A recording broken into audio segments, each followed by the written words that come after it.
ஒரு ஆண் பூனை பெயர் சிங்கம் ஒரு பசுமை நிற பூந்தோட்டத்துல வசிக்கிறான்.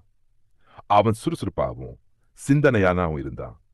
ஒரு நாள் அவன் தெருவில நடந்து செல்லும்போது எதிரே ஒரு அழகிய பெண் பூனை மெதுவா நடந்து வந்தா. அவது கண்கள் சந்திரனை போல பிரகாசிச்ச. அவளை பார்த்த தருணமே சிங்கத்தின் இதயம் துள்ளியது. அந்த நாளிலிருந்து சிங்கம் மஞ்சளுக்கு பின்தொடர ஆரம்பிச்சான். அவளை கவனிக்க, அவளுக்கு அப்பூக்க தேடிக் கொண்டு வர், அவள் எதிர்பாராத நேரத்தில் அவளை காத்திருக்க. அவன் செய்யாதது எதுவும் இல்லை. மஞ்சளும் அவனது உண்மையான அன்பையும் உழைப்பையும் புரிந்து கொள்கிறார். ஒரு மழைக்கால மாலை சிங்கம் மஞ்சிடம் மெதுவா சென்று, பச்சை இலை ஒன்றில் ஒரு பூவை வைத்து, நீ என் வாழ்நாள் தோழியாக இருக்க விருப்பமா என்று கேட்டான். மஞ்ச நிதானமா சிரிச்சு ஆம் என்ன. அவர் பின்னர் ஒரு பெரிய பூனை கல்யாணத்தை நடத்தியாக.